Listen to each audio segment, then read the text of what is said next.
ശ്രീ അരുൺകുമാർ, ഈ ലോക്നീതി CSDS സർവേയിലെ ഒരു പ്രധാനപ്പെട്ട സന്തോഷകരമായ ഒരു കണ്ടെത്തൽ എന്ന് പറയുന്നത്, സർവേയിൽ പങ്കെടുത്ത 79% പേരും ഇന്ത്യ എല്ലാ മത ജാതി വിഭാഗങ്ങൾക്കും തുല്യമായി ഒരുപോലെ അവകാശപ്പെട്ടതാണ് എന്ന് കരുതുന്നു എന്നുള്ളതാണ്. ഇന്ത്യ ഹിന്ദുക്കളുടേത് മാത്രമാണ്, അല്ലെങ്കിൽ ഹിന്ദുക്കളുടേതാണ് എന്ന് വെറും 11% പേർ മാത്രമേ കരുതുന്നുള്ളൂ.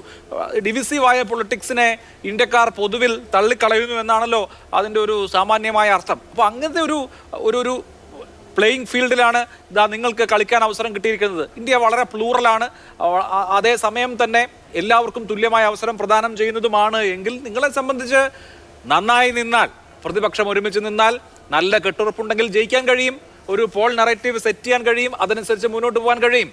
അങ്ങനെ കഴിയുന്നില്ല എങ്കിൽ, ഇപ്പോഴും BJPക്ക് ഹ്യൂജ് അഡ്വാൻറ്റേജ് ഉണ്ടെങ്കിൽ അത് നിങ്ങളുടെ പരാജയമായിരിക്കും.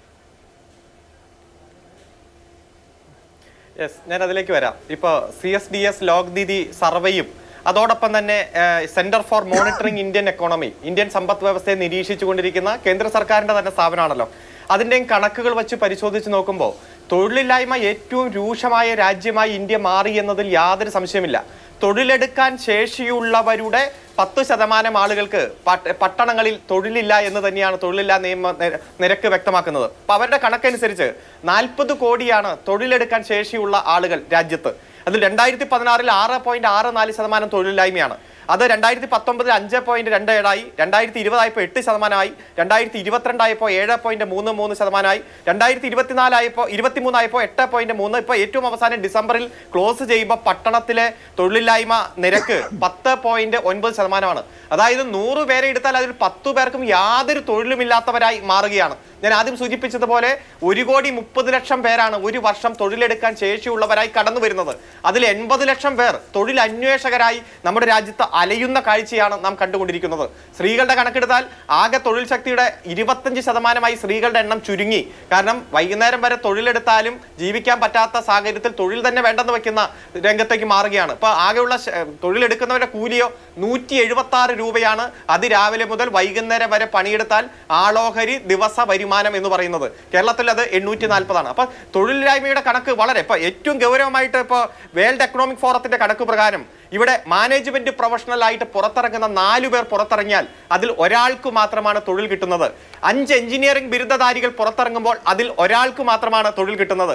10 മറ്റു ബിരുദധാരികൾ പുറത്തിറങ്ങിയാൽ അതിൽ ഒരാൾക്കാണ് തൊഴിൽ കിട്ടുന്നത്. അതായത് തൊഴിലില്ലായ്മയുടെ രൂക്ഷമായിട്ടുള്ള സാഹചര്യം രാജ്യത്തെ യുവജനങ്ങൾ ഈ തെരഞ്ഞെടുപ്പിൽ വിനിയോഗിക്കും, അവരുടെ പ്രതികരണം വോട്ടിലൂടെ പ്രതികരിക്കും എന്നതിൽ യാതൊരു സംശയമില്ല. ഒന്നാമത്തെ കാര്യം. രണ്ടാമത്തെ കാര്യം എന്നോട് ചോദിച്ചത്, കാരണം ഒരു മതനിരപേക്ഷ ഇന്ത്യയാണ്, ഈ രാജ്യത്തിന് മതമില്ല, ഭരണകൂടത്തിന് മതമില്ല, ഭരണാധികാരികൾക്ക് മതപരമായിട്ടുള്ള ചായവും പാടില്ല.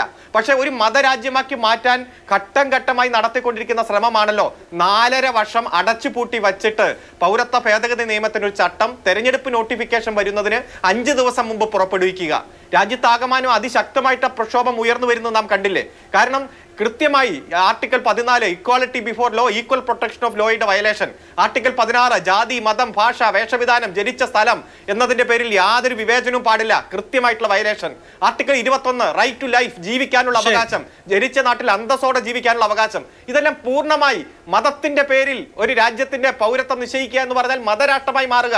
രാജ്യത്തിന്റെ പുതിയ തലമുറ പൂർണ്ണമായി പറയുന്നു ഇത് മതരാഷ്ട്രമല്ല, മതനിരപേക്ഷ രാഷ്ട്രമാണ്. വ്യത്യസ്ത മതത്തിൽ, ജാതിയിൽ, വേഷത്തിൽ, നിറത്തിൽ, സംസ്കാരത്തിൽ ഒരുമിച്ച് ഒത്തൊരുമയോടെ ജീവിക്കുന്ന രാജ്യമാണ് നമ്മുടെ രാജ്യം.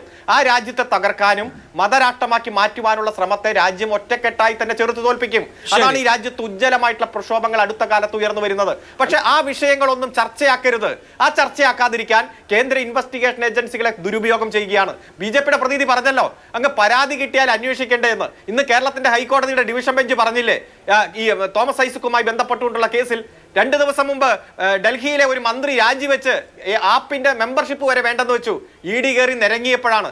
BJPയിൽ ചേർന്നപ്പോൾ വീട്ടിൽ കിടന്നുറങ്ങാം എന്ന് പറയുന്ന കോൺഗ്രസ് നേതാക്കന്മാരെ നമ്മൾ കാണുകയാണ്.